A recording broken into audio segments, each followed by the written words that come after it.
Polling ప్రక్రియ చూస్తూ వస్తున్నాను. వ్యక్తుల నుంచి చాలా బాగా పుంజుకుంటూ ఉంది. ఉదయం కొంత లేట్గా వచ్చిన దాదాపు 11 వరకు పోలింగ్ జరుగుతూ ఉంది. పోలింగ్లో పాల్గొనే మహిళలు కానీ తర్వాత రైతులు కానీ వీళ్ళందరూ కూడా ఎంతో ఉత్సాహంతో ఎన్నికల్లో పాల్గొంటూ ఉన్నారు. వాళ్ళ మనసులో ఉన్నటువంటి విషయం ఏంటంటే మరి గతంలో ఉన్నటువంటి ప్రభుత్వం ఏ విధంగా రైతాంగానికి మహిళలకు అదేవిధంగా అన్ని వర్గాల వాళ్ళకు ఏ విధంగా ఆర్థికంగా వెల్ఫేర్ పరంగా డెవలప్మెంట్ పరంగా బాగా చేసింది. మరి ఇప్పుడు వచ్చిన ప్రభుత్వాలు పూర్తి విఫలమైంది. పరిపాలన సత్తా లేకుండా అగమ్య గోచరంగా మారింది ఈ ప్రభుత్వం విషయంలో. 5 నెలల కాలంలో గ్రహించినటువంటి ప్రజలు మరి ఈరోజు మోసం చేసి అడ్డమైన వాగ్దానాలు చేసి ప్రజలను మోసం చేసిన వ్యక్తులను గద్దె దించాలి లేదా తగిన గుణపాఠం చెప్పాలనే ఆలోచనతో ప్రజలు ఉన్నారు. మరి తప్పకుండా కేసీఆర్ వేసినటువంటి అభివృద్ధి మరియు సంక్షేమ ఫలాలు ఈ ప్రభుత్వం లేవు కాబట్టి మళ్ళీ కేసీఆర్ కావాలనేటువంటి ఆలోచనతో ప్రజలు ఈరోజు జరిగే ఎలక్షన్లో కాంగ్రెస్ పార్టీకి మరియు బీజేపీకి బుద్ధి చెప్తా ఉన్నారు. తప్పకుండా నేను విజయాన్ని సాధిస్తున్నాను. మరి ఈ ప్రాంతంలో చాలామంది కేంద్రం గురించి కాబట్టి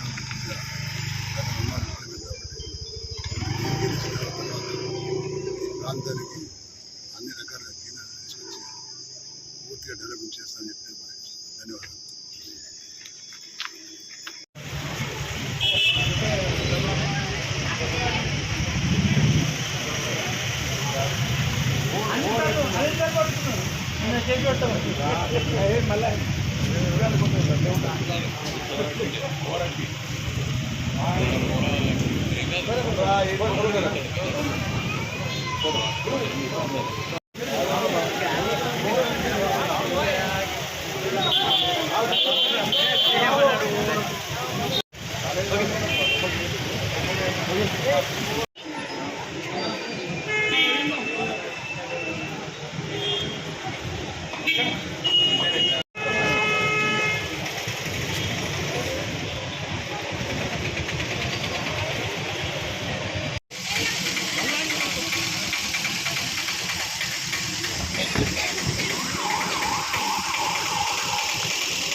మన సారు కారు కొడుతుంది.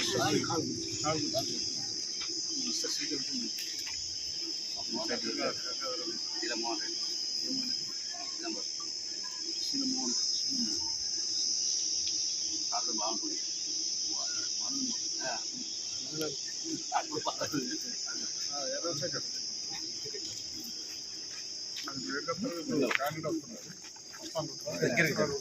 సార్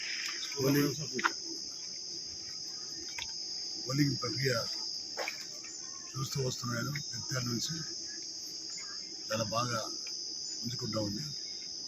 ఉదయం కొంత లేట్గా వచ్చిన దాదాపు 11 వరకు వరకు పోలింగ్ జరుగుతూ ఉంది.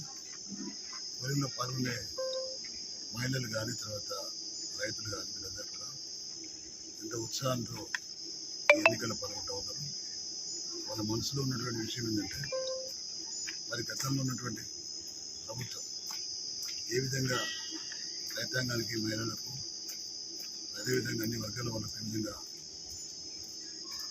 ఆర్థికంగా వెల్ఫేర్ పరంగా డెవలప్మెంట్ పరంగా బాగా చేసింది. మరి ఇప్పుడు వచ్చిన ప్రభుత్వాలు పూర్తి విఫలమైంది. పరిపాలన సత్తా లేకుండా అగమ్య గోచరంగా మారింది ఈ ప్రభుత్వం అనే విషయంలో 5 నెలల కాలంలో గ్రహించినటువంటి ప్రజలు మరి ఈరోజు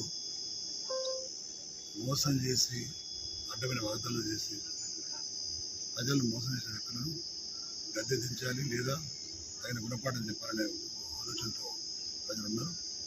మరి తప్పకుండా కేసీఆర్ వేసినటువంటి అభివృద్ధి మరియు సంక్షేమ ఫలాలు ఈ ప్రభుత్వం లేవు కాబట్టి మళ్ళీ కేసీఆర్ కావాలనేటువంటి ఆలోచనతో ప్రజలు ఈరోజు జరిగే ఎలక్షన్లో కాంగ్రెస్ పార్టీకి మరి బీజేపీకి బుద్ధి చెప్తా ఉన్నారు.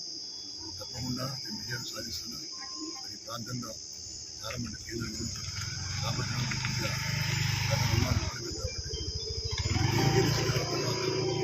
ఈ ప్రాంతానికి అన్ని రకాలుగా కేంద్రాలు తీసుకొచ్చి పూర్తిగా డెవలప్మెంట్ చేస్తానని చెప్పి ధన్యవాదాలు.